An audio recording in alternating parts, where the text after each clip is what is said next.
Guys, അപ്പോൾ നമ്മളിന്ന് stationery ഹാളായിട്ടാണ് വന്നിട്ടുള്ളത്. അപ്പോൾ നാളെ സ്കൂൾ തുറക്കണമെങ്കിൽ നമ്മൾ ഇന്നാണ് ഷോപ്പിങ്ങിന് പോയിട്ടുണ്ടായിരുന്നത് കേട്ടോ. അതല്ലെങ്കിലും അങ്ങനെ തന്നെയാണ്. അപ്പോൾ നമ്മൾ അത്യാവശ്യമുള്ള സാധനങ്ങൾ മാത്രം വാങ്ങിച്ചുള്ളൂ. കാരണം ബാഗും വാട്ടർ ബോട്ടിലൊക്കെ നമ്മൾ മുമ്പത്തെ വർഷങ്ങളിൽ യൂസ് ചെയ്ത് തന്നെ കേട്ടോ യൂസ് ചെയ്തത്. ഫസ്റ്റ് വന്നിട്ട് നമ്മൾ നോട്ട്ബുക്കൊക്കെ റാപ്പ് ചെയ്യാൻ യൂസ് ചെയ്യുന്ന റാപ്പിംഗ് റോൾസാണ്. ഇതിൻ്റെ ഉള്ളിലുള്ള വൈറ്റ് പ്ലെയിൻ പോർഷൻ അല്ല, അത് വെച്ചിട്ടാണ് നമ്മൾ നോട്ട്ബുക്കൊക്കെ കവർ ചെയ്യുക. ഇപ്രാവശ്യം ഒരു വെറൈറ്റി കൊണ്ടാണ് വിചാരിച്ചിട്ടാണ് ഇത് വാങ്ങിച്ചിട്ടുണ്ടായിരുന്നത്. അടുത്തത് വന്നിട്ട് ഈ ഒരു നെയിം സ്ലിപ്സ് ആയിരുന്നു. ഞാൻ ഈ പ്ലെയിനും നീനും വന്നിട്ട് സിൻഡർലൻ്റെ ഉണ്ട് വാങ്ങിച്ചിട്ടുണ്ടായിരുന്നത്.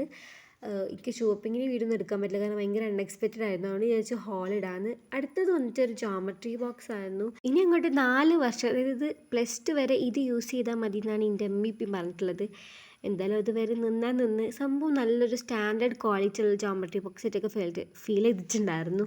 ഇത് വന്നിട്ട് പെൻറ്റോണിക് ഉണ്ടായിരുന്നു കേട്ടോ. നല്ല ജോമെട്രി ബോക്സ് ആയിരുന്നു. അടുത്തത് വന്നിട്ട് ഞാൻ കുറേ കാലം കൊണ്ട് വാങ്ങിക്കണം എന്ന് വിചാരിച്ചിട്ട് വാങ്ങിച്ചിട്ടുണ്ടായിരുന്നു ഡോംസിൻ്റെ ഈ ഒരു പേസ്റ്റൽ ബ്രഷ് പെൻ്റെ സെറ്റായിരുന്നു കേട്ടോ. ഇത് എൻ്റെ ഫ്രണ്ടിൻ്റെ കയ്യിൽ കണ്ടപ്പോൾ മുതൽ ഞാനിത് വാങ്ങിക്കണം എന്ന് വിചാരിച്ചത്. കുറേ വട്ടം ഷോപ്പിൽ നോക്കിയെങ്കിലും എനിക്ക് അവിടെ ഒന്നും കിട്ടിച്ചിട്ടുണ്ടായിരുന്നില്ല. ആൻഡ് ഫൈനലി ഇന്നാണ് കിട്ടുന്നത്. ഇത് കളേഴ്സൊക്കെ ഭയങ്കര ബ്യൂട്ടിഫുൾ ആയിരുന്നു, നല്ല ഭംഗിയായിരുന്നു കാണാൻ വേണ്ടിയിട്ട്. അടുത്ത് വന്നിട്ട് സെക്കൻഡ് എൻ്റെ ഫേവറേറ്റ് ആയിട്ടുള്ള ഈ ഒരു ഡയറി ആയിട്ട് കുറേ നാളായി ഒരു ഡയറി വാങ്ങിക്കണം എന്ന് വിചാരിക്കുന്നു. കാരണം നമ്മൾ ഇമ്പോർട്ടൻറ്റ് കാര്യങ്ങളൊക്കെ എഴുതി വെക്കാനായിട്ട്. അപ്പോൾ ഈ ഫൈനലി ഇന്നാണ് എനിക്ക് പറ്റിയത്. ആൻഡ് ആദ്യം കത്രിക കൊണ്ട് ഓപ്പൺ ചെയ്യാൻ നോക്കിയെങ്കിലും പിന്നെ കിട്ടില്ല. പിന്നെ ലാസ്റ്റ് പെൻ വെച്ചിട്ട് അഡ്ജസ്റ്റ് ചെയ്തു. ഇതിൻ്റെ ഉള്ളിൽ തന്നെ റൂൾഡും അതുപോലെ തന്നെ ഡോട്ടഡും ഗൈഡ് ലൈൻസൊക്കെ വരുന്ന പേജസ് വരുന്നത് നല്ല ക്യൂട്ടായിട്ടുണ്ട് കേട്ടോ ഈ ഡയറി. ആൻഡ് അടുത്തത് വന്നിട്ട് ഈ ഒരു കളറിംഗ് ബുക്കാണ്. ഇത് വന്നിട്ട് നീനൂക്ക് വാങ്ങിച്ചിട്ടുണ്ടായിരുന്നതാണ്. ആൻഡ് അടുത്തത് വന്നിട്ട് വീണ്ടും നീനൂക്ക് കുറച്ച് റെഗുലർ റൂൾഡ് ബുക്സ് ആയിരുന്നു വാങ്ങിച്ചിട്ടുണ്ടായിരുന്നത്. പിന്നെ ഒരു കുട, ഇതും നമ്മൾ നീനൂക്കാട്ടോ വാങ്ങിച്ചിട്ടുണ്ടായിരുന്നത്. ഈ ഒരു പിങ്ക് ആൻഡ് ബ്ലൂ കോമ്പിനേഷനിൽ നല്ല ഭംഗിയായിരുന്നു ഈ ഒരു ക്യൂട്ടായിട്ടുള്ളൊരു കുട വന്നിട്ട്.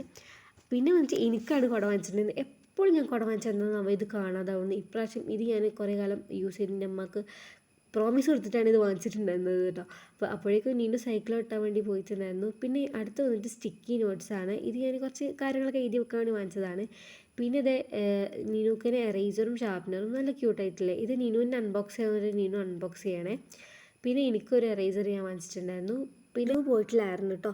ഇത് ഫെവിക്കോളിൻ്റെ ആണ്. ഇപ്പോഴത്തെ ഈ ഒരു പാക്കേജിങ് എനിക്ക് ഭയങ്കര ഇഷ്ടപ്പെട്ടിട്ടുണ്ട്. ക്യാപ്പ് അറ്റാച്ച്ഡ് ആയതുകൊണ്ട് തന്നെ ഇത് മിസ്സാവില്ല, അതുപോലെ തന്നെ കട്ട പിടിക്കുന്ന പ്രശ്നമില്ല കേട്ടോ. അപ്പോൾ അതിന് വലിയ ബോട്ടിൽ തന്നെ വാങ്ങിച്ചിട്ടുണ്ടായിരുന്നു. അടുത്തത് വന്നിട്ട് നമ്മുടെ മെയിനായിട്ടുള്ള സാധനം പെന്നാട്ടോ. അതൊരു 10 പാക്കറ്റ് വാങ്ങിച്ചിട്ടുണ്ടായിരുന്നു.